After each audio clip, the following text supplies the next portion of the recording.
Tá começando mais um dossiê do Cine Blá Blá Blá. Com vocês, os nossos apresentadores Luizito Treviso. E aí, galera? E o nosso historiador e crítico cinematográfico Marcos Aurélio. Nossa, muito obrigado, hein? E como sempre, né, o seu maravilhoso apresentador, Vitor Sherpinski. Super maravilhoso. Nosso, né, garoto polaco de São Bernardo, né, de São Berlondres. Já tá me expondo pro Brasil inteiro onde eu moro, Marcos? É verdade, né? Porque alguém já tá dando endereço podcasts, já sabe onde ia procurar, né? Já estou ouvindo os fãs batendo na minha porta agora. Vários fãs aí batendo na porta. Estão gritando o meu nome assim. Vitor! Vitor! Então vamos lá, estamos começando o nosso programa dessa semana. E hoje é o nosso especial dossiê que vai ser da invasão oriental do cinema nas nossas terras ocidentais, que é Akira Kurosawa. Sim, um grande gênio. E para começar a falar dele, né, nós temos o Marquinhos, que além de especialista em Tarantino, ele é especialista também em cinema japonês.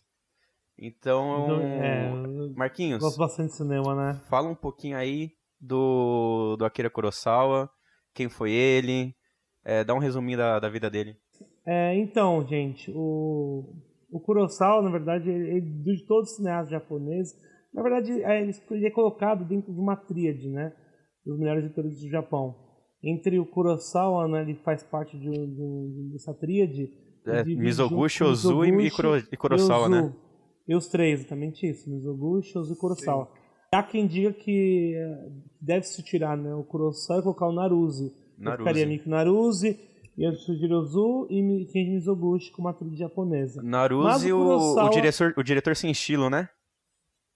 Na verdade, é o que falam, né? É o que falam. Estilo. Mas o Kurosawa, ele é um diretor que ele é extremamente respeitado, um dos maiores nomes do cinema japonês, principalmente porque o Ocidente passou a conhecer, né, sobre o cinema japonês, principalmente quando o Rashomon ele ganhou o Leão de Ouro, né, no Festival de Veneza, e depois, mais no futuro, ele ganharia, né, o Festival de Cannes com o Kagemusha, a Palma de Ouro. E então o Kurosawa, ele começou assim como a maioria dos cineastas japoneses, né? Ele inicialmente queria ser pintor, né? Vai lembrar que houve uma exposição, né, no Instituto Tomiotaki em São Paulo há uns 6 anos atrás, por aí, se eu não me engano, em torno disso. Posso estar errado, mas faz um tempinho já, sobre os storyboards que o próprio Kurosawa ele que desenhava, são né? manosos, né? Estado artístico, que é maravilhoso, bons, né? Essa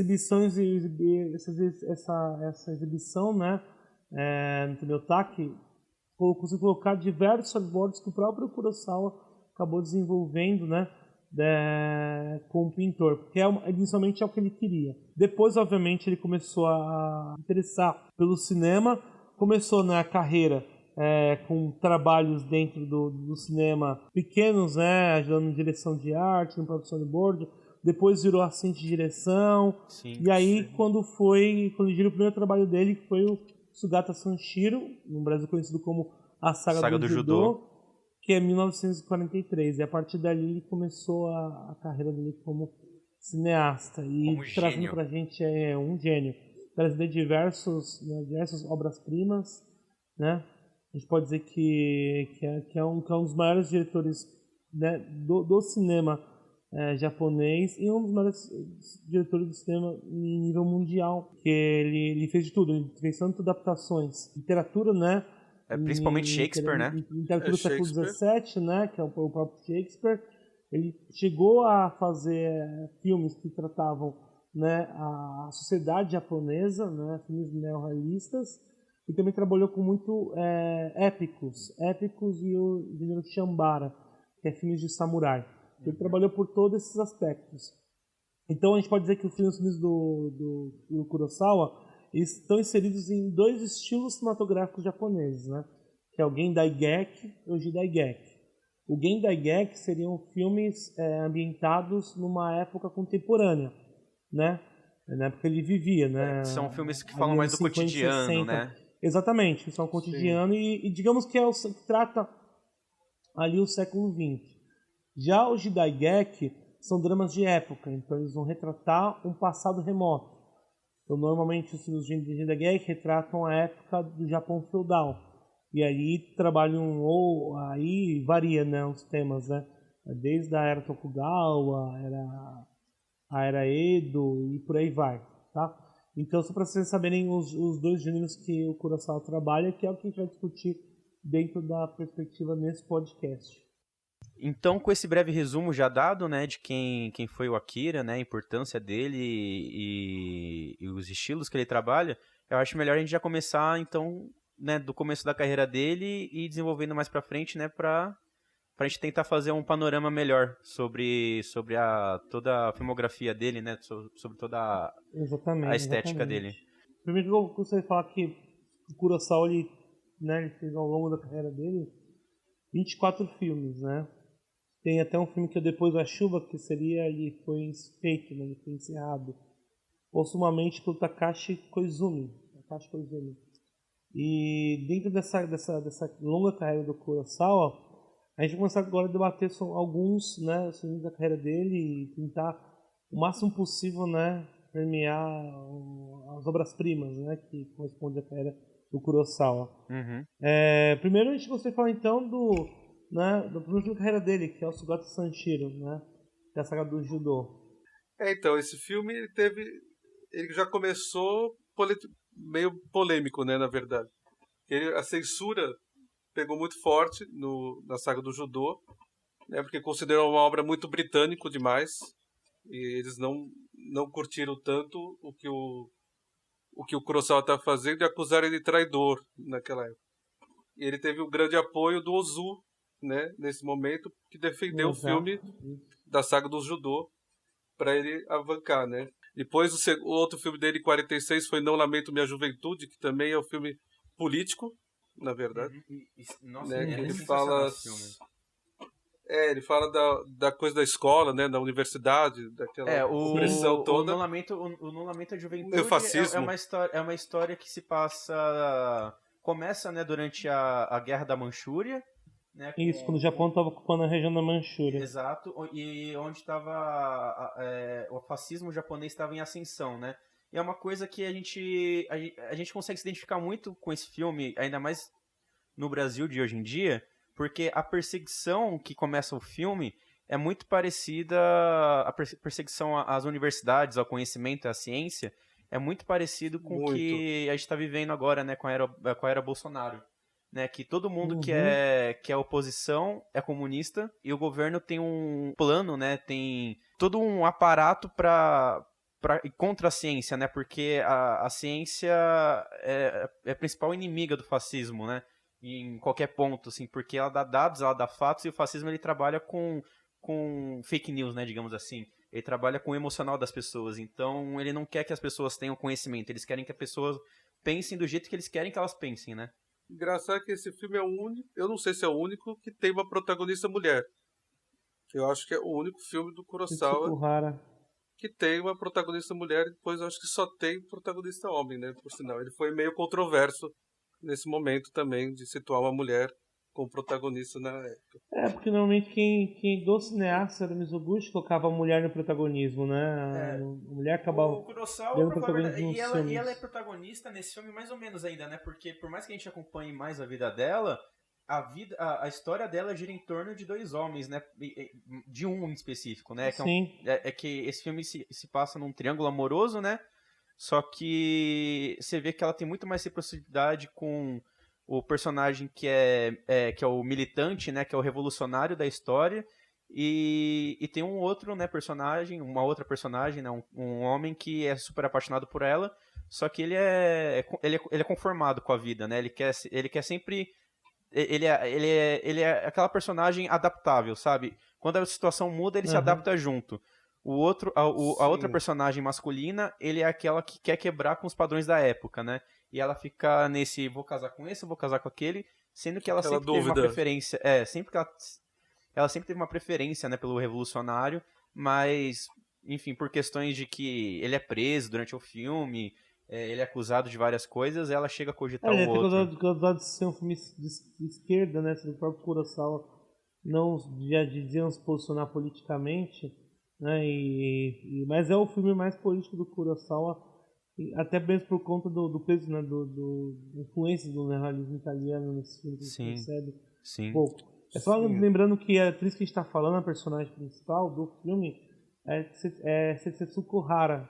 Isso, A ela mesmo. Setsuko Hara, ela trabalhou também em outros filmes com o Ozu, né? Como Era Uma Vez em Tóquio, Pai e Filha, é uma atriz já recorrente no cinema japonês. E ela é uma atriz Nesse maravilhosa. filme, eu Maravilhosa. acho ela maravilhosa. Sensacional, muito bom. Tem algumas que criticam, falam que no começo do filme ela não desempenha um papel tão bonito como deveria ter desempenhado, só com o andar do filme que ela vai desempenhar um papel um pouco melhor, mas eu discordo, eu acho que desde o começo Discordo ela faz também. um excelente trabalho. Pra mim, né? uma das primeiras cenas do filme tem o que olhar, é quando... né? O olhar dela, Exato, assim. exatamente, essa cena do olhar. Tem uma cena que é logo depois que essa personagem, esse affair dela revolucionário vai embora da casa, né? Ela fica extremamente abalada com o que ele disse, né? Porque ele diz umas verdades pra ela, que ela é de uma família liberal japonesa, né? Que ela fala que esse negócio de lutar contra o governo é babaquice, tem que ser atos pacíficos e... Enfim, uma coisa mais voltada pro liberalismo, né? Ele joga umas verdades na cara dela, ele sai da casa e ela olha pro outro homem, né? Que tá afim dela. E ela, desde o começo, ela parece uma pessoa doce. Assim, ela é inocente, doce, mas quando ela tá com ele, ela é assim, ó, ela consegue fazer uma transição de personalidade da personagem, que ela até fala assim, eu quero que você se ajoelhe e se humilhe pra mim. A feição dela Essa cena muda é de um sensacional. jeito, a feição dela muda de um jeito que pra mim já entrega o quão bom é a atuação dela, entendeu? O quão primorosa é essa mulher atuando. E o Kurosawa só fica nela, né? Nele Sim. acaba excluindo nessa cena, né? Tem um extracampo aí. Interessante.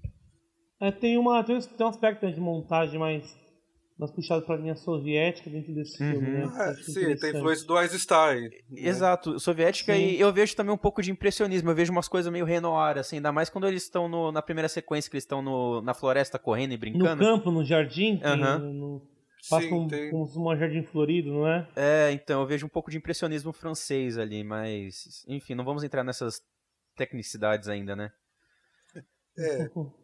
Tá cedo ainda. Aí eu sei que depois do Lamento Minha Juventude, eu acho que ele vai formar uma produtora, né? Que juntou com Naruse, né? Yamamoto. Sim, isso mesmo. E o Taniguchi, que é a Associação de Artes Cenográficas. E a partir daí ele vai fazendo O Anjo Embriagado, né? Que é de 48. Outra obra-prima dele, né? Eu acho que assim, do Kurosawa, eu acho que ele não tem... são pouquíssimos filmes que não são obra-primas dele. Não, é sensacional, né? Porque tem o Toshiro Mifune nesse filme, primeiro trabalho. Né? Toshiro Mifune, que vai ser um ator que vai acompanhar a carreira do Kurosawa, né? Ele ficou impressionado com o Mifune. Assim como não só Mifune, né? O Shimura também. Kadai, o Shimura também é importante. Shimura a Suzu Yamada, Takashi Shimura, Tatsuna Kadai. O Toshiro Mifune são os atores que são bem recorrentes no Kurosawa, né? Das mulheres, acho que mais né, tirando o Hara, que fez o Momento da Juventude, a Suzu Yamada, ela tá em muitos filmes do Kurosawa, e também a ver também trabalho com o Izoguchi, né? As irmãs Gion e Giosaka. O Kurosawa se impressionou muito com o Mifune na época, né? Que o Mifune ele era um ator muito, muito versátil, assim.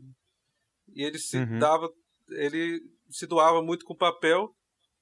E até o Kurosawa chegou e falou com o roteirista na época que estava muito complicado a atuação, essa performance do Mifune, que ele estava tomando conta do filme. Porque, na verdade, quem é o ator protagonista é o médico, né? Que é o... Sim. Só que aí eles tiveram que criar alguma coisa para o médico ficar colocar o vício, né? Seria a bebida para o médico ficar no... tuberculose, né? E ele colocou a tuberculose no Mifune, né? Que eu acho muito, muito sensacional isso. Do gangster que não tem Que tem não, uma que não doença... que não pode ter vícios, né? Que não pode ter doença, né? Não, com a doença não tem emprego, né? Não consegue ser o que ele é. Isso eu acho muito interessante, até a parte do surreal, né? Que tem o sonho, que ele sonha que ele mesmo saindo de um caixão, né? Eu acho E começa sensacional. a perseguir ele. Que é basicamente quando tem uma transição de caráter, né, do personagem. Que é Sim, o antigo gangster percorrendo ele que tá agora tentando se curar da doença e tá tentando até se afastar um pouco da Yakuza, né? sim, é muito bom esse filme. A morte dele é sensacional. Assim como o próprio também Condenado, né? O Anjo Sim, Embriagado também marca o Kurosawa dentro da estética no ar. Isso é importante a gente lembrar. Uhum. Que são sim, os dois filmes que trazem uma estética no ar. Que não, ele vai trazer um pouco de noir no filme que vai consagrar ele posterior, que é o Rashomon. Mas nesse filme você tem uma estética no ar porque carrega dentro do estilo cinematográfico que é o gênero Yakuza, né? Yakuza Eiga. Então Exato. ele é um filme. Pode dizer a verdade que Kurosawa tentou trabalhar em vários gêneros cinematográficos japoneses, né? Trabalhou com estética dentro de um gênero, né, surrealista, trabalhou com chambaras, trabalhou com cinema gangster, trabalhou com melodrama, então ele A gente tem... não consegue enquadrar, né, o Kurosawa num tipo de Não, diretor. ele é bem vertente. Na verdade, o que pode dizer é que dentro dos diretores japoneses ele é aquele que se aproxima, tem mais uma estética ocidentalizada, mas também só para analisar sobre ocidentalização, né? Eu acho que isso fica muito... Isso eu acho que ele é muito ocidental, acho que é meio precário dizer, o que muitos afirmam, né? Ah, o Kurosawa é ocidental demais, como os japoneses falavam, que é a crítica que ele recebia do próprio público japonês. Mas o próprio Mizoguchi também se baseou muito em Ford, em Murnau e vice-versa ali, cada um se influenciando um ao outro. Então eu acho que encaixar o Kurosawa nessa parte de digitalização, como muitos fazem, é um pouco vago. E dentro, né, só para não fugir do assunto, voltando a falar do Anjo Embriagado, na época ele foi um sucesso, né, de lançamento, e para mim, né, pessoal fala, é difícil falar qual que é o menor filme do Kurosawa. Também esse é muito um grande difícil. filme, né, é um grande Uhum. filme. Né? Você, igual o Salário mesmo, né, você não aposta que seja um personagem, né, que vai se desenvolver daquele jeito que o principal ele é um médico e de repente, né, tudo isso vira, né, vira completamente. E aí Vira. exatamente. E aí vira e quem passa o personagem principal é o personagem, né, o mafioso, né, que tá ali à beira da morte, Sim, e o interpretado médico vai pra segundo pelo plano, né? Nobushi Mifune. É, Exatamente. Né? Vale lembrar também que o contraste que ele faz, né, que o fotógrafo do Kurosawa, né, o Takeo Ito, ele faz nesse filme, de aspecto entre o preto e o branco, né, que traz a ideia do noir, é genial, é lindo. Eu acho que a partir desse filme, pelo menos, que eu comecei a perceber mais, o trabalho do Kurosawa, que vai no decorrer, né, da carreira dele, vai ficando, acho que até vai ficando mais trabalhado, que é as questões das metáforas que ele faz durante o filme mesmo, né?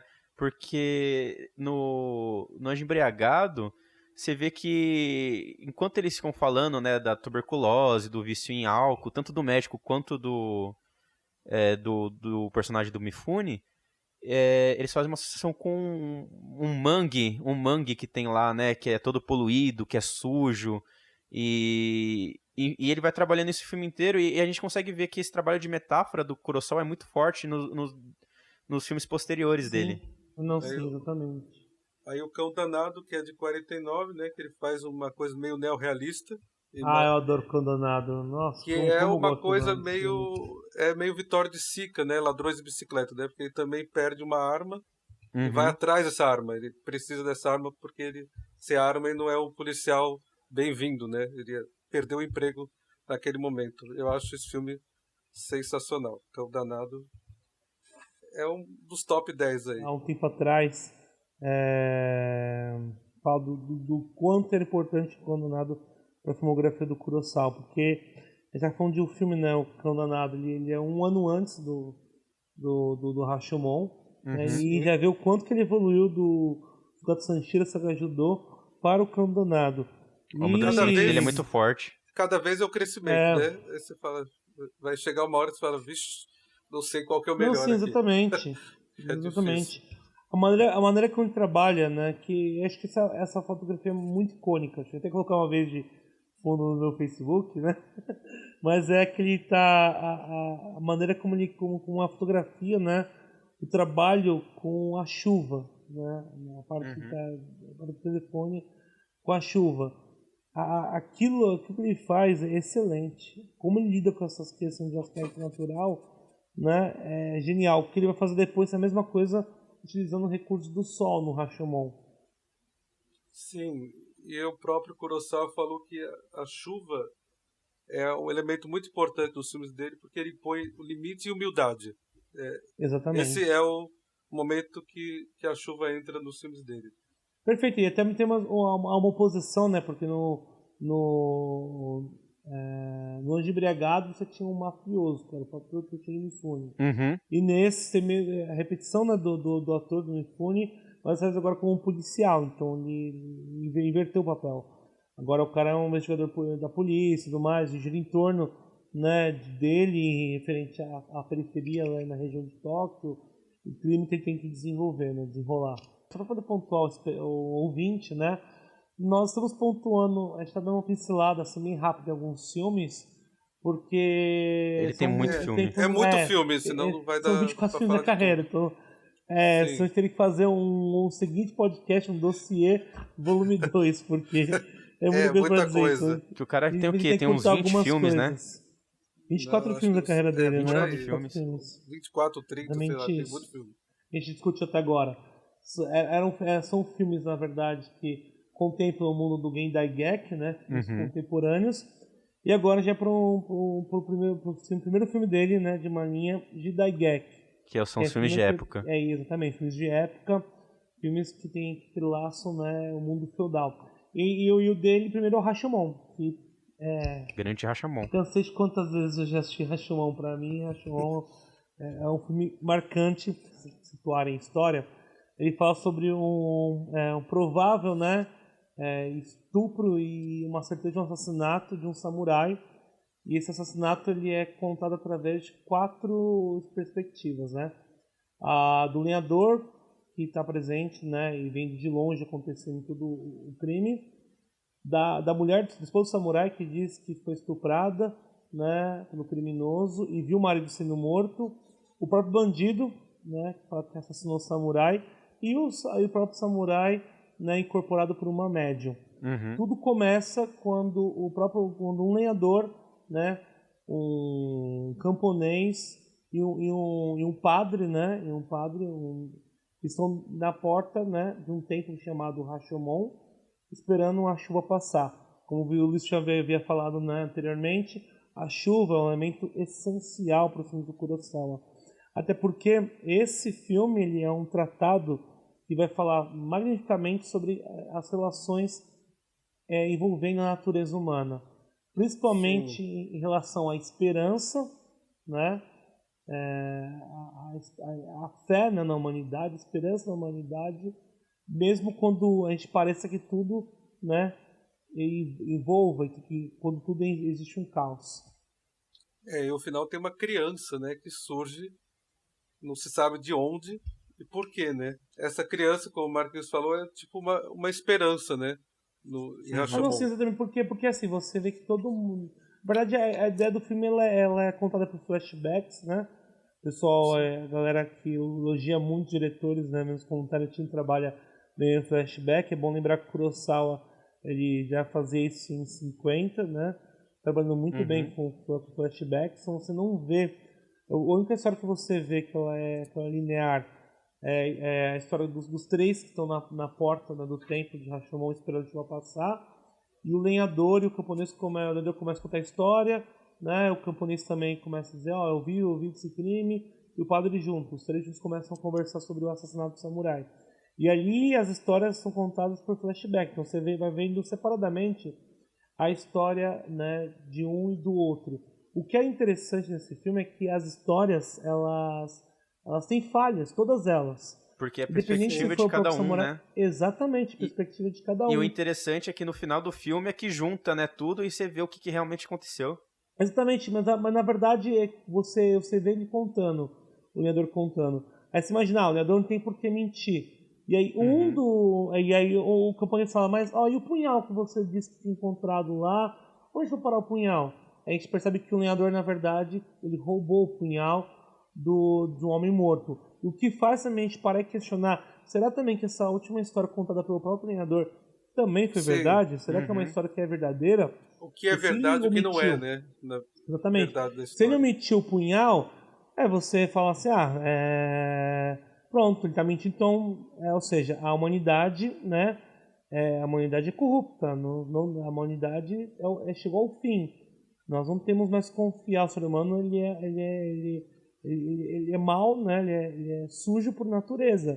E aí vem a ideia do bebê, né, porque eles encontram o bebê lá debaixo do templo, do telhado, e o lenhador decide adotar o bebê, mesmo já tendo, né, ele fala, mais de 5 filhos, e aí ele fala, né, não tem problema, não tem problema eu ter mais um, né, mais um não vai fazer diferença. E aí o padre fala, né, a humanidade, há ter salvação, né, fé na humanidade, e a humanidade tem salvação. Exato. Ele trabalha bem esses aspectos. É bom lembrar também que o Rashomon, esse filme, ele fez gerar um efeito dentro da área do direito, né? Dentro da área do direito, existe uma coisa chamada efeito Rashomon, que é justamente isso. O próprio filme gerou um termo dentro de uma área jurídica, porque dizem que o efeito Rashomon é exatamente isso, quando está recolhendo depoimentos e cada um dá uma versão bem diferente, falhas, né? Exatamente. Dá uma versão completamente diferente, que acaba criando falhas. E aí, em quem você vai acreditar se os 4 argumentos possuem falhas, né? É exatamente isso que eu ia entrar, né? Porque essa questão das versões do filme, ele trabalha muito a questão do caráter humano, né? E da própria... Como é que fala? E tirar o dele da reta, né? Porque você vai ver que... É que nem num julgamento mesmo que o Marcos acabou de falar. Você não tem como você simplesmente pegar uma testemunha para fazer um julgamento e aquilo, porque o ser humano, ele é passível Exatamente. de... Eu acho que eu não diria até de maldade, assim, que nem o filme chega a falar, né? Eu diria que o ser humano, ele é passível de sugestões, entendeu? Então, você é condicionado a falar de um jeito, você é condicionado a mentir de tal maneira, a esconder tal coisa, e que às vezes não chega nem ser uma coisa de má fé. Às vezes é simplesmente uma coisa do que você dá importância ou não. Por isso que é um filme que mostra o quão importante é você ter várias versões de uma história para você, a partir dela, ver as semelhanças nessas histórias e construindo o fato que aconteceu, né? Que de fato aconteceu. Exatamente, mas eu vejo isso mais como uma falha mesmo, Victor, de realmente uma falha moral, na verdade. É um esvaziamento, né, do ser, porque eles agem conforme interesse próprio, então eles nunca vão querer trazer até mais porque eles são todos ali sendo ouvidos por um júri, né, que vai estar ali para julgar o criminoso. Cada um vai querer satisfazer de uma maneira a si próprio para não tirar o dele da reta, né? Exatamente. Para tirar o dele da reta, mas beneficiar a promoção. Por exemplo, o samurai ele morreu. Aí você imagina, o cara foi culpado por uma média ou morto, então ele vai falar a verdade. E a gente acaba percebendo que não, porque e mesmo depois de morto ele exatamente, dá um discurso para não mostrar, né, que ele na verdade que ele é um cara que foi covarde, como havia sido demonstrado pelo bandido ou pela esposa. Ele fala que não, né, ele morreu de desgosto porque ela foi estuprada, então contra o homem, ela não foi estuprada, na verdade ela quis em relação com o bandido, porque na verdade ele que se matou, ele mesmo cometeu o harakiri. E sabe que não foi bem assim, não sabe se foi isso realmente. Então, o filme não sabe o verdadeiro ideia, motivo, né? Esse motivo em si fica não, meio... se foi harakiri ou foi assassinado, você vai juntando algumas peças, né? Dá a entender, na verdade, que que ele também quis se promover. Então, nem na palavra de um homem que foi assassinado, né, a gente pode confiar plenamente, porque cada um vai querer dar um discurso, né, de acordo com o próprio benefício, né, autopromoção, né. Isso esvazia, né, os seres, esvazia a existência, porque o cara quer lutar por si mesmo. E ele teve tanto peso, né, que a gente até colocou na nossa página que o Steven Spielberg, né, comprou os direitos da obra para fazer uma série. Exatamente. Tá pra... Vamos ver tá, o que será tá, isso. nossa, que tristeza, né? Não sei. Porque é um filme tão curto também, né, Rashomon? Se não me engano, o Rashomon deve ter 86 minutos. Ele é curtíssimo, né? Perante o que a gente vê dentro de outros filmes, né? Do próprio Kurosawa também, né? Um dos filmes mais curtos do Kurosawa. Outro aspecto importante para se debater também em relação à própria fotografia do filme, né? Como eu tinha falado, dos filmes do Kurosawa, para mim é uma das fotografias mais belas, principalmente as cenas na floresta. Todo o filme inteiro, na verdade, se passa basicamente numa floresta, mas as cenas ali da floresta são as melhores. A maneira como Quando ele ela trabalha chega de com a cavalo, né? luz Quando ela natural, com a cheia de cavalo, Sim. o duelo da espada aqui, por mais que seja um duelo, né? Bem que a gente não imagina que seria, não, um duelo de espadas, mas uma luta bem covarde, isso é legal, né? Ele quer mostrar que ambos os personagens são desesperados, o bandido e o samurai. Então, você imagina que eles vão trocar, né, golpes de espada com o próprio bandido. Ele chega a dar o depoimento dele falando que eles trocaram tantas vezes, né, cruzaram tantas vezes as espadas. Aí você fica imaginando, realmente foi uma luta, e de repente um outro discurso, né, da própria mulher é um outro discurso, fala que eles não foi uma luta assim, uma luta digna como a gente imagina. Então, eu acho que esse filme até desmistifica a luta, né? Quebra um pouco desse clichê que a gente tem dos filmes samurai, né? Que é. Exatamente. Que é a Lu. Que é um negócio que até que filme de samurai. Geralmente os filmes de samurai são bem influenciados pelo western, né? Que é esse negócio de cruza olhares, aí tem o saque, aí tem aquele momento de espera. Ele corta, ele quebra a gente com acha tudo que vai isso. ser algo tipo Kendo, né? Que vão cruzar as espadas, vão bater, mas não é assim que funciona. Ele, na verdade, eles ficam desesperados, tentando um golpear o outro, correndo de um lado pro outro. É bem cômico essa cena. Você imagina que realmente deveria ser assim uma luta quando tem dois homens desesperados. Provavelmente foi isso que aconteceu. E a composição de imagem que o Kurosawa tem é muito bom, né? Ele consegue dar uma textura muito grande para as imagens, que nem vocês falaram, né? Com os cavalos, com a luz do sol. Ele consegue pegar um movimento da natureza junto com a cena que deixa tudo muito mais interessante, tudo muito mais bonito. Tem uma cena que ela se posiciona, né? Também vai lembrar também que a Masako Kanazawa, que é uma personagem que ela é estuprada, né, esposa do samurai, ela, na verdade, foi interpretada pela Machiko Kyo, que é uma atriz, né, excelente atriz japonesa, que trabalhou também com Mizoguchi. E tem uma cena que ela se posiciona atrás, né, do Toshiro Mifune, que é o bandido no filme. Mais uma vez, o Mifune trabalhando com o Kurosawa. Uhum. E ela se posiciona atrás dele e aponta pro marido: ó, você tem que matar ele agora, porque, né, acabou de ter um momento aqui, e eu não posso ficar com os dois, preciso ficar só com um. E vou ficar com aquele que, né, que realmente vencer. Isso, obviamente, né, de acordo com o depoimento do bandido. E tem uma maneira como ele incendia ali, como você consegue incendiar a luz de um jeito, né, atrás da personagem, que parece realmente que aquilo que está assistindo parece uma leitura folclórica, porque o próprio Rashomon, né, o filme, o roteiro se baseia num conto japonês. Né? Sim. Exatamente. Então, a maneira como ele faz isso esteticamente falando, com a fotografia, a maneira como a luz, né, incide na própria espada, né, do Toshiro Mifune, que ele levanta do bandido, e a maneira como a luz vai no rosto dela na floresta, ali pensando numa clareira, né? Cara, é muito lindo. Eu não sei como tem gente que acha que esse filme é um filme ruim. E isso entra também, essa questão que você falou do folclore, né? Eu acho que entra na questão até do que de uma prova do que o porquê que o Kurosawa ele não é tão ocidental que nem o pessoal fala, né? Porque beleza, ele pode ter muitas influências ocidentais, mas ele sempre traz essas influências pro mundo, pra cultura japonesa, né? Você vê os filmes sucessores dele, né? Que a gente pode começar a falar também. O Trono Manchado de Sangue, o Han, do Idiota, né, do Dostoiévski, ele traz para uma cultura totalmente japonesa, né? Você vê muito, você aprende muito culturalmente como são os costumes, o jeito que eles se vestem, como é que é formada a sociedade naquela época, né? Exatamente. Os filmes de época deles são muito didáticos, você aprender como é que era o Japão da época onde eles se passam, né? Ele Pegando só exemplo. pega o que é do Ocidente e transporta para a cultura dele. Faz uma Exato. Vamos pegar Exatamente. exemplo o Trono Manchado de Sangue, que é Macbeth. Macbeth em um nível assim cinematográfico de que puta que pariu, mano. Que filme é esse, velho? obra-prima sensacional. Né? E esse do Trono Manchado de Sangue, ele traz uma cultura do teatro, né? Que eu não sei se a pronúncia é certa, mas é o teatro no.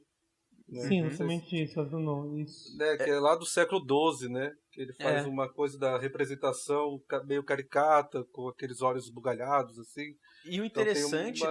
dessa representação é justamente a questão de que ele te distancia da história e você vê aquilo de uma forma não psicológica, né? É uma forma muito mais tipificada, né, de estereótipos, e não de um estereótipo ruim, mas são tipos de pessoas, são tipos de personagens que fazem sentido naquela história e que você tem que estar distante, né, ainda mais no Trono Manchado de Sangue, para você ter uma percepção Sim. melhor da história, né? Porque como é que é a história do Trono Manchado de Sangue, né? É a mesma de Macbeth. Uma bruxa, né? Que na história original são 3 bruxas, mas ele resume nisso numa bruxa.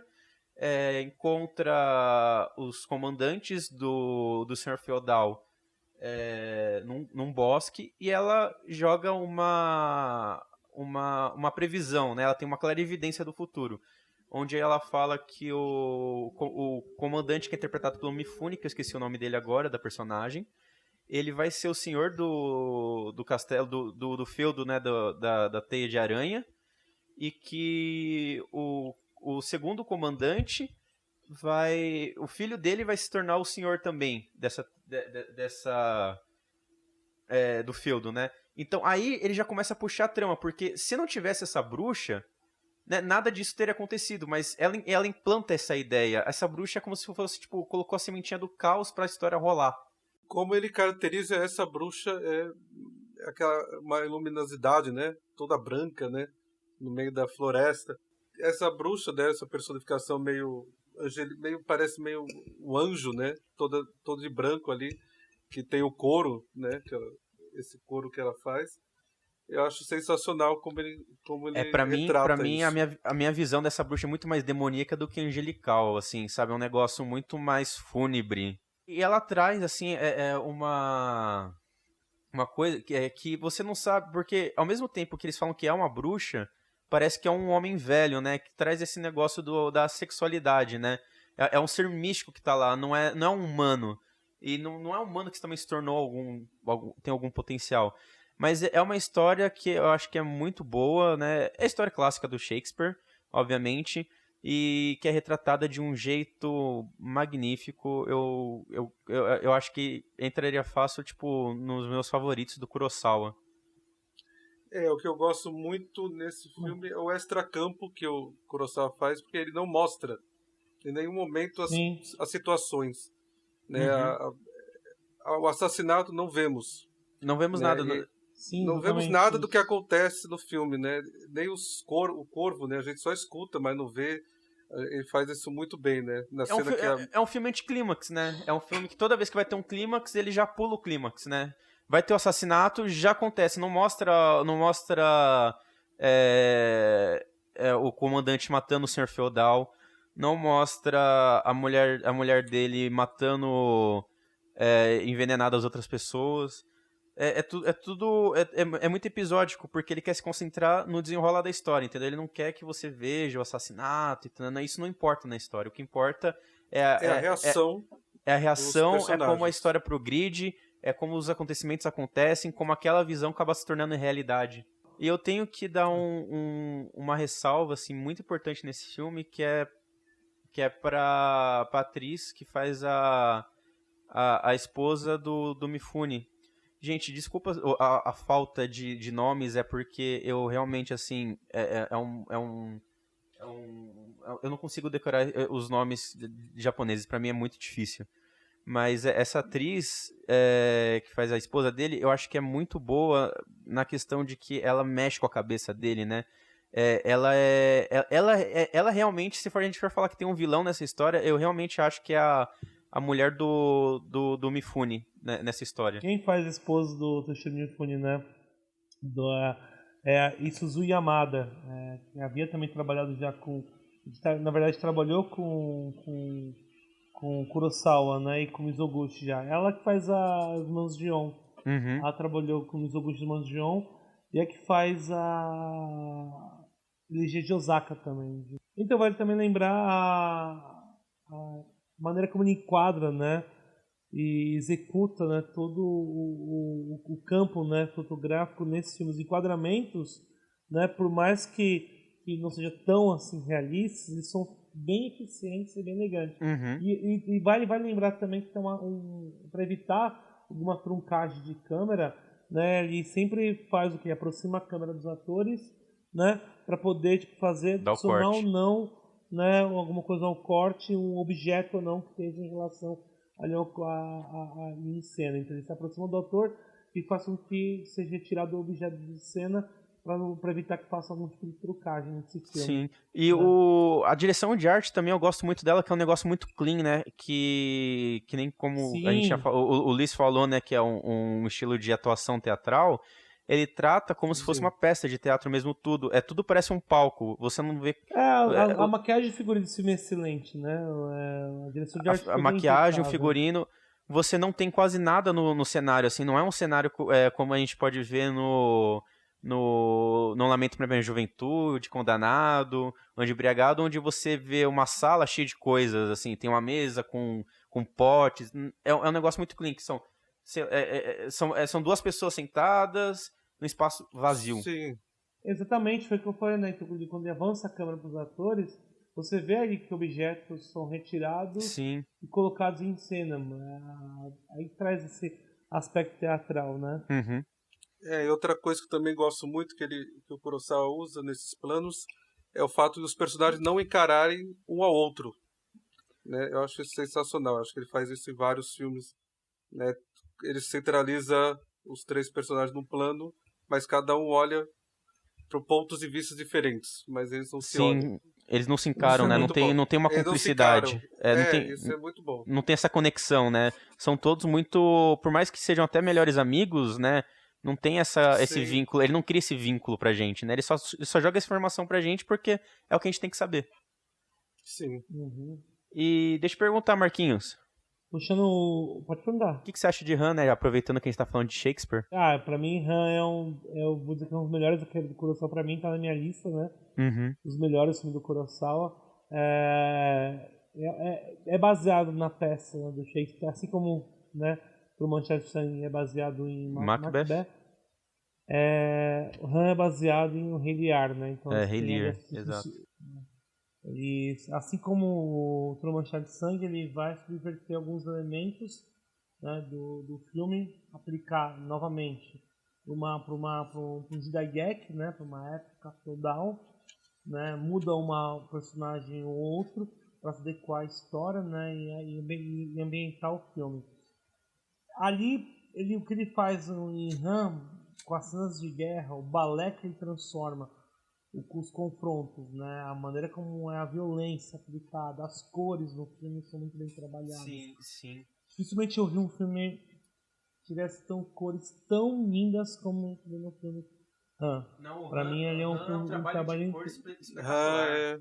Impecável. Trabalho de Han. O Kurosawa mesmo ele falou, né? Que é engraçado até. A gente vê um trabalho de cor muito bom, né, em Han. Só que ele mesmo fala que ele não gosta muito das cores do cinema, porque elas não representam as cores do Japão. As cores do cinema elas são muito, muito exóticas, muito vibrantes. E as cores do Japão são muito terra. Né? Mas mesmo assim ele faz um trabalho primoroso. Han, você assiste aquilo, você não sabe se você tá prestando atenção em um filme ou se você simplesmente tá vendo uma obra de arte plástica de quase 3 horas. O próprio Kurosawa fala, na verdade, né, que Han, ele considera Han uma série de eventos humanos que é visto do céu. Ele bem dizendo isso. Na época, o Kurosawa, ele tinha 75 anos quando ele fez o Han. Você imagina o quanto que ele já tinha de sabedoria e talento acumulado, né? Sim. Vamos falar um pouco da história do filme. O que é? É um senhor... É muito parecido até com o Trono Machado de Sangue, né? É baseado numa antiga lenda japonesa, né? Sobre 3 flechas que ele fala. Exato, exato. O que é? É um senhor feudal que ele quer se aposentar, né? Só que assim, ele não quer deixar um filho só no comando, né? Então ele tem 3 castelos, né? Ele vai dar um castelo para cada filho, sendo que o mais velho vai se tornar o chefe do clã, né? E ele faz essa analogia que o Marcos falou das flechas japonesas, que é o seguinte, ele fala, eu vou deixar com os 3 porque uma flecha é muito fácil quebrar ela. Só que você junta 3 flechas e tenta quebrar, não consegue. Então, ele quer que os 3 filhos administrem o feudo dele, né? Só que, enfim, guerras de ego começam a aparecer, ego mesmo até do próprio senhor feudal, porque ele quer se afastar do trono, só que ao mesmo tempo ele quer continuar mandando, né?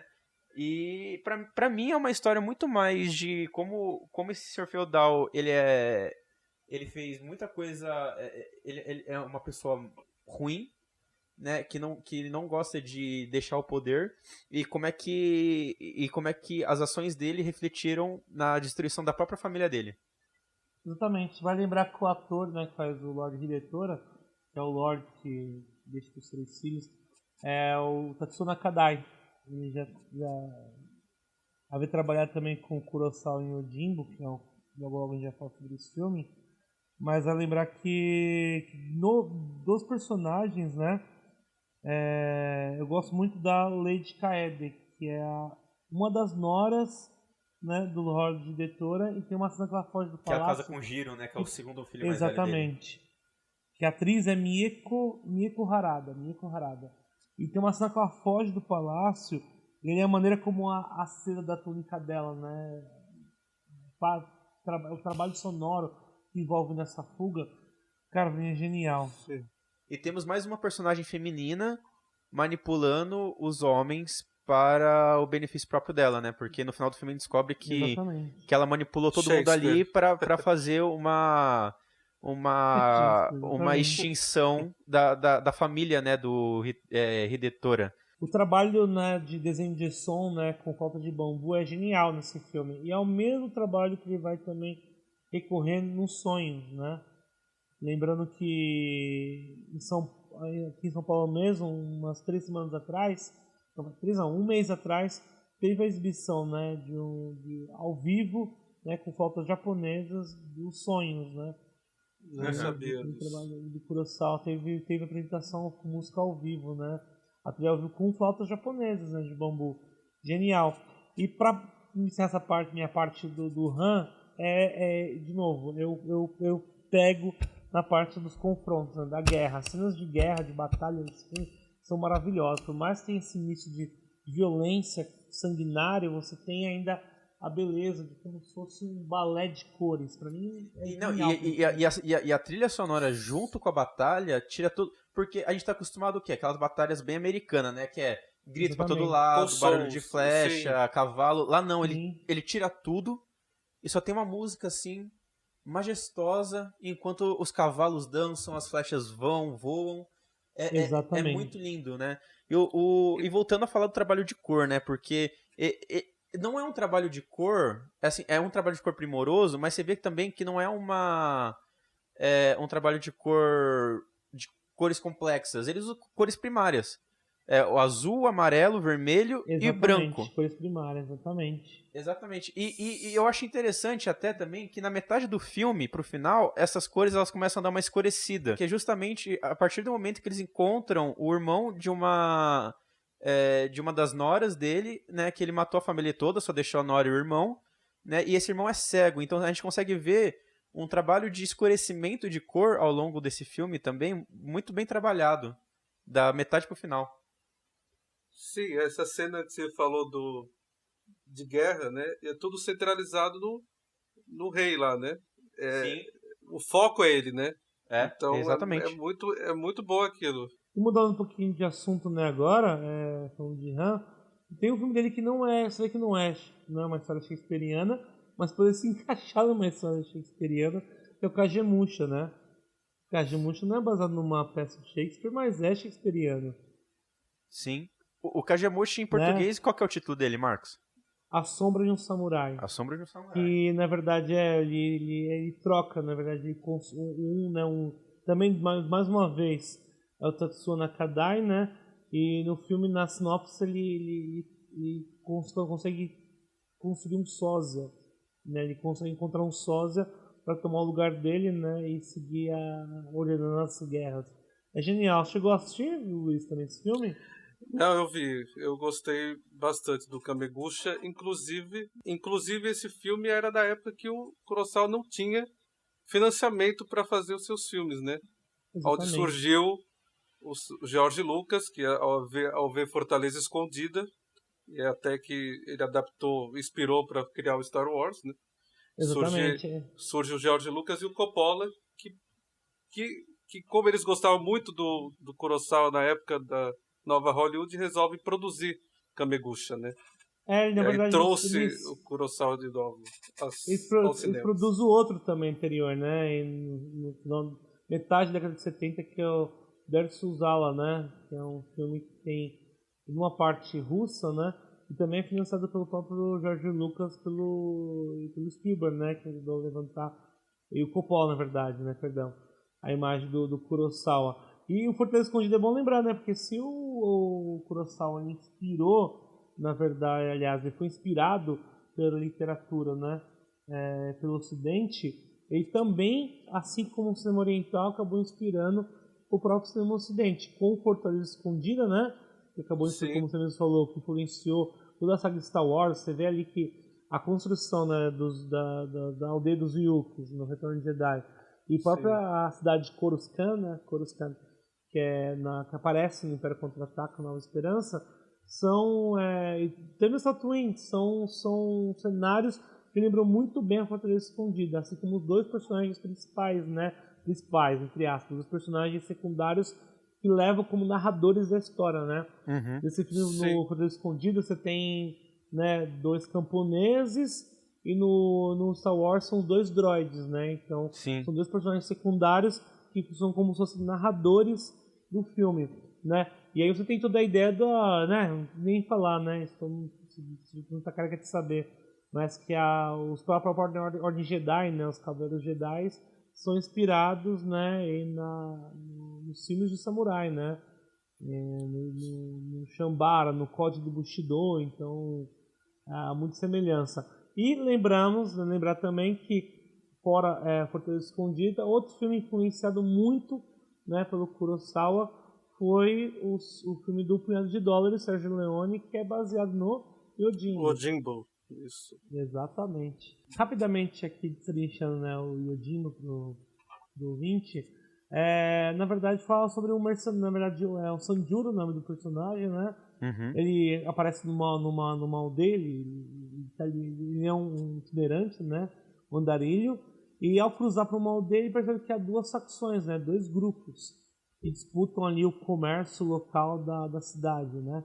E aí ele acaba trabalhando para ambos os lados, né? Desse conflito, ajudando uma hora em troca de dinheiro por outro, e nesse desenrolar, na verdade, começa a envolver muito mais uma questão humana, solidária do personagem, a própria corrupção na cidade, dizer que a cidade não vai para frente enquanto não chegar ao fim, né, do conflito e o fim dessas duas gangues que tomam as ruas da aldeia. É bem bacana porque ele construiu a figura de um personagem, né, o Sanjuro, né, seria a mesma construção de personagem para o Homem Sem Nome do Clint Eastwood, né, no Punhado de Dólares, e por $1 a mais. Mostrando aí mais uma vez essa ligação, né, entre o cinema japonês e o cinema de western. Exatamente. Vai lembrar Sim. também que o personagem que o vilão do filme, né? Também interpretado por Tatsuya Nakadai. E o vilão do filme, na verdade, ele é dos personagens, é o único que não usa uma arma branca, né? Uma katana, um machado. Ele usa um revólver. Na história fala que ele foi, né? Ele ficou bem fora da cidade, né? Fez várias viagens e trouxe consigo um revólver, né? Um 38. E aí é legal, né? Como também traz esse aspecto do western, né? Dá pra ver que o filme do Kurosawa foi, obviamente, inspirado ali por ele. O próprio Kurosawa, né? Se inspirou pelo western, né, americano. E o Sergio Leone se inspirou no Kurosawa para fazer o seu western spaghetti. Você vê, né? É um inspirando o outro ali, né? E tem É uma outro época western também, né? de... Que é os Sete Homens e o Destino também, que é os Sete Samurais, né? Exatamente, perfeito, Luiz, isso mesmo. Sim, E tem outra pra aí. mim é um filme que eu sempre coloco na minha lista, é Os Sete Samurais. Como esse filme ele é poderoso, porque ele, de novo, trabalha com Mifune, de novo ele traz também o Takashi Shimura. De Sempre a novo, dupla. os belos enquadramentos, a movimentação da natureza, a movimentação. Mano, Uma questão que eu fiquei pensando agora, o Kurosawa foi um diretor super importante do Japão. Abre a porta para todos os filmes, para todo mundo conhecer o que a cultura japonesa. E no seu final de carreira, ele não tem financiamento para fazer uma obra, né? Eu acho não isso tem. lamentável, né? Teve que precisar lá da ajuda de outras pessoas. Nem o Japão quis É engraçado fazer isso isso. com ele. É engraçado que ele Né? também já consegue até falar do outro filme dele, né? Que é um dos últimos, que é Os Sonhos, né? Da carreira dele. Sim, É um dos Que últimos da carreira dele. acho que é o penúltimo. penúltimo. É, Que é com o George essa questão que você traz, eu acho que até chega a ser uma coisa que perdura até hoje, né? Perdura também aqui no Ocidente, que é a questão de que ele tá velho.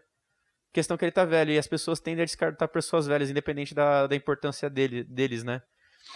Nós temos algumas exceções só. E é um filme que os sonhos, né?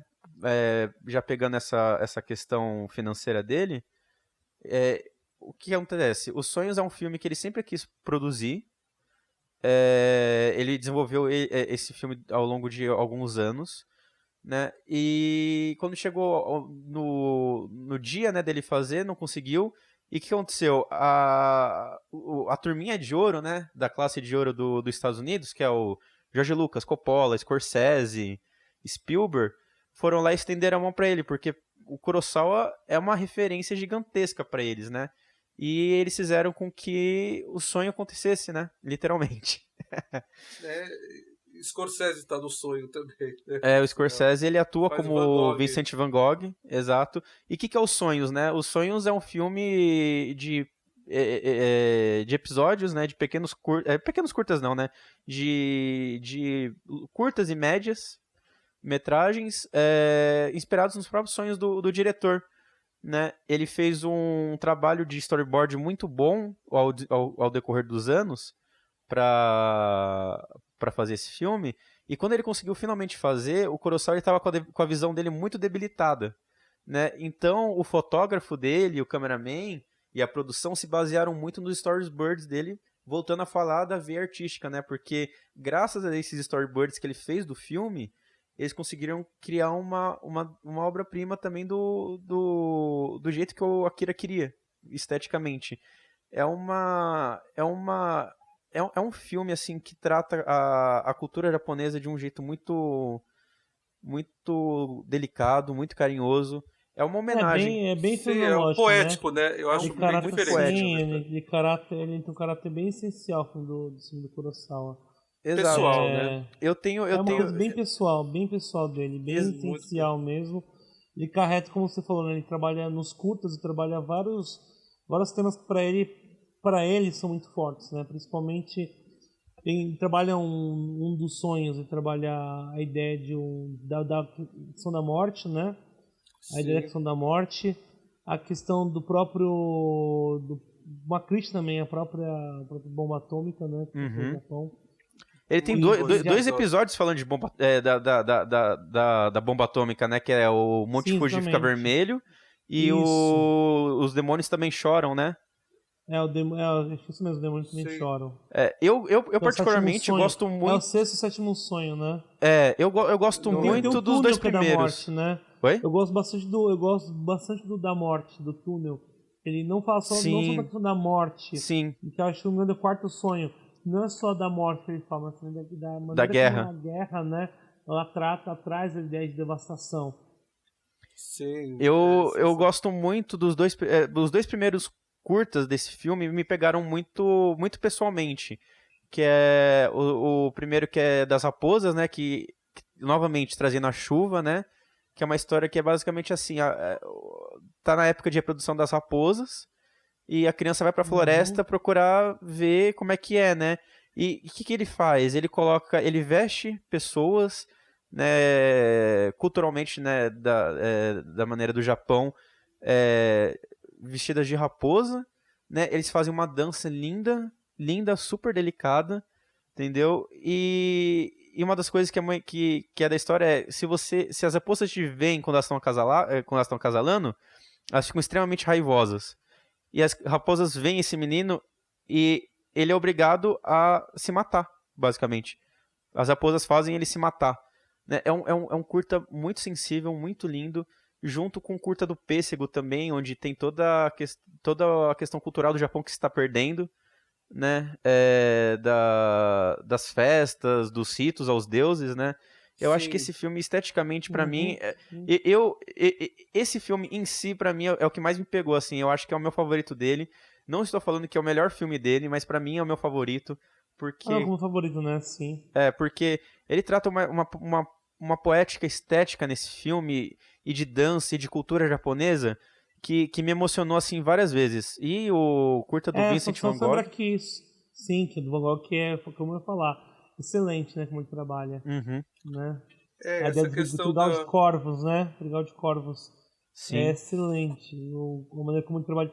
Esteticamente falando, né? Porque ele coloca, né, o personagem dentro do quadro do Van Gogh de uma maneira assim tão forte, É lindo, dá né? vontade de tirar foto. Ficar vários quadros assim, né? É muito bom. Uhum, E você tinha comentado o negócio da morte, né? Eu fiquei pensando aqui como é os Uhum. sonhos do próprio diretor, né? O Kurosawa ele tentou suicídio várias vezes depois dos anos 70, que ele não conseguia Sim. fazer filme nenhum, até ele fazer o Dersu-Uzala, né? Que aí alavancou a carreira dele internacionalmente, né? Daí em diante ele só fez carreira internacional. Foi lá na Rússia e foi nos Estados Unidos, enfim. E esse sonho Sim. pode ser a ver com ele, né? Tem muito a ver pessoalmente, né? e todos Eu os acho que sonhos realmente. trabalham uma questão. Se a gente for pegar, todos os sonhos eles trabalham com questão de morte, né? O da raposa, o do pêssego mais ou menos, é mais uma morte cultural do Japão, né? Tem o túnel, tem o dos homens numa nevasca. A maneira como ele trabalha a maquiagem, né, do azul e do preto para dar contraste, uma ideia de fantasmas, eu acho bem interessante. Só Uhum. curiosidade, falam na verdade que esse sonho, né, do túnel, ele é do Shiro Honda, né, o criador do Godzilla. É como se Ah, fosse uma tá. homenagem desse sonho ao diretor, né? A Aham. Ah, relação. entendi. Porque ele tipo, Não lutava na Guerra da sabia. Manchúria. Teve em relação também, tem também essa lição na Guerra Mundial. Então falam que é um sonho meio que um sonho biográfico de outro, né? Do próprio Ishiro Honda. É o que dizem, né? Não sei até onde isso é verdade. É, Mas tem um segmento do Monte Fuji, né? Sim, Também o é Monte Vermelho. excelente. O Monte sim. Fuji fica Exato. vermelho, né? Sim. E eu tenho uma coisa com esse filme que eu não sei se é uma divagação muito grande, que é uma homenagem desses diretores para o Kurosawa, né?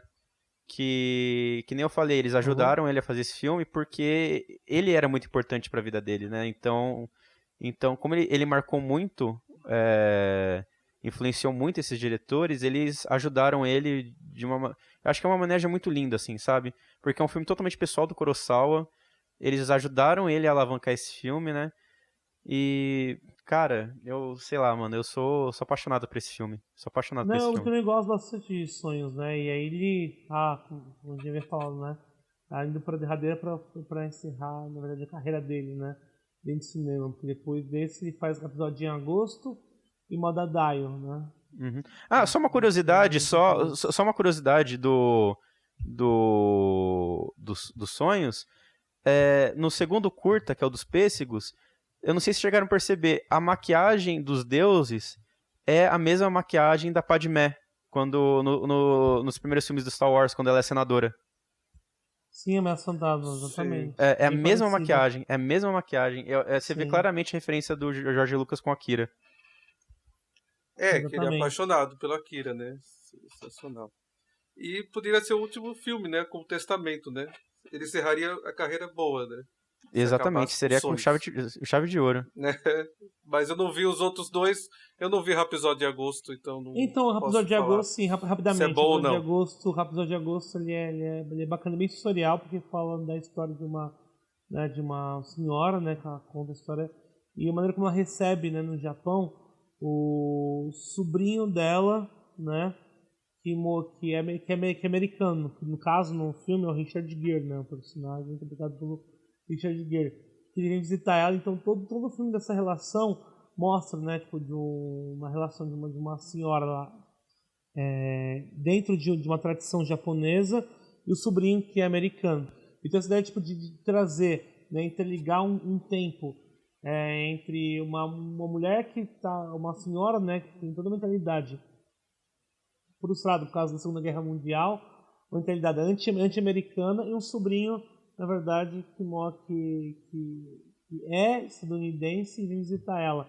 Então, entre o passado, né, e o presente, né, entre a tradição e o progresso, né, e o avanço, essas relações, o filme é bem bacana, porque traz essa ideia, né?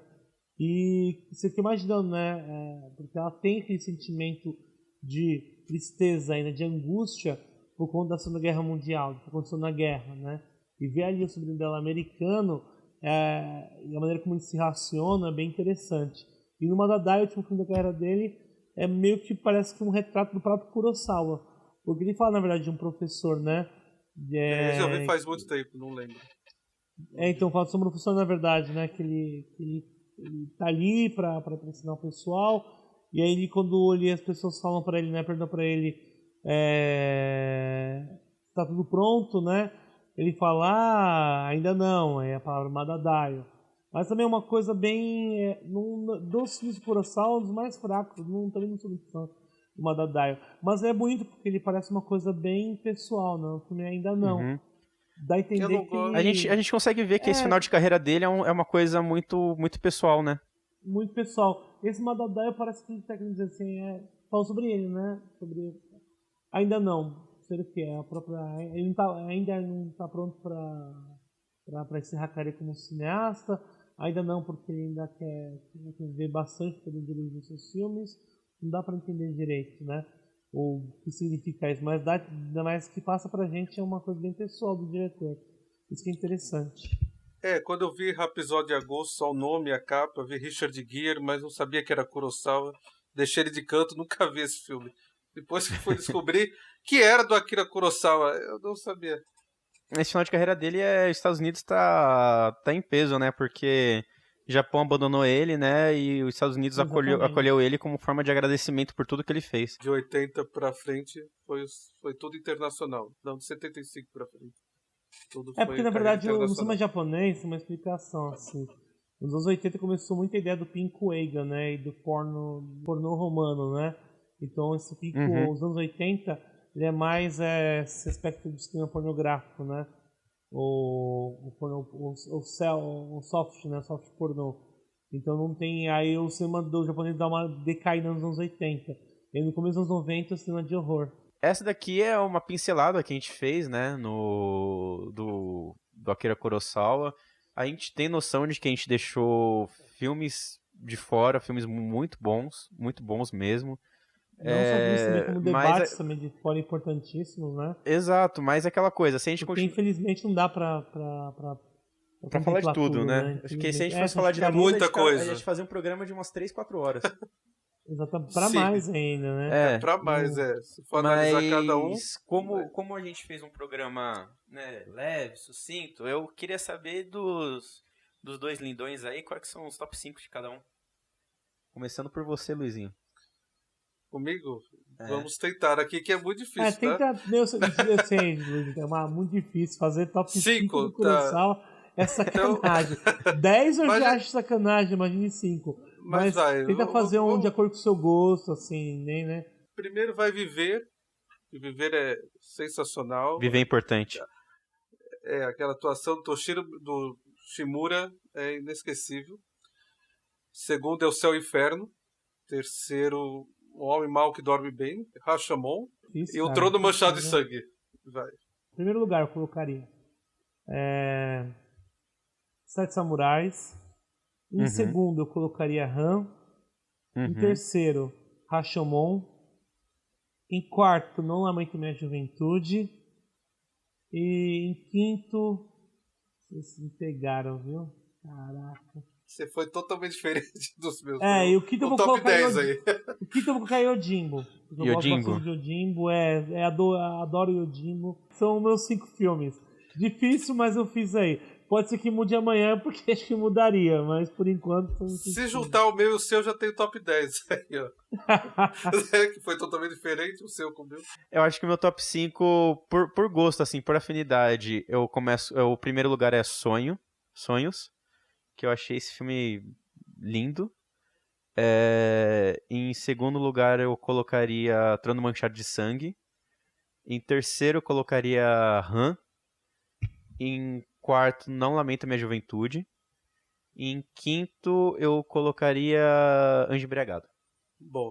É isso, esses são os nossos, né, top 5. Mas, infelizmente, a gente já tá acabando esse programa maravilhoso. Infelizmente, pedimos desculpas mais uma vez, porque é um tema, um dossiê que dá pra contemplar muita coisa. Se for um do Fellini, vocês podem pensar, mas não falou sobre tal assunto, faltou falar sobre isso, mas não tocaram naquilo. É muita coisa para falar em 1 hora, né? Em 1 hora e pouquinho. Não dá. Desculpas, não dá pra... A gente pincela muito rápido cada um dos filmes. Porque se eu falar de cada obra mesmo isolado, como a gente vai falar, demoraria muito. Então já pedi desculpa mais uma vez. Imagina o dossiê do Woody Allen, né? Vou ficar aqui até amanhã falando. Né? Vou falar de cada filme. Sai daqui A gente tem que fazer um dossiê do Hitchcock. É difícil aí o negócio. Nossa! É complicado o negócio. Então, continuem ouvindo a gente. Lembrando sempre para curtirem a nossa página. A gente agradece muito o envolvimento de vocês no nosso último podcast do Tarantino, que foi um podcast que deu uma repercussão maior do que o normal. A gente agradece de coração. Bombou, adoramos. Sim, agradeço bombou. a todos. E então curtam nossa página, continuem interagindo com a gente sempre tá diálogo aberto com vocês, tentamos responder o máximo possível. E é isso, gente. Estamos finalizando esse podcast. Um beijo no coração de vocês e tchau. Um beijo. Tchau. Sayonara, galera. Sayonara. Oh,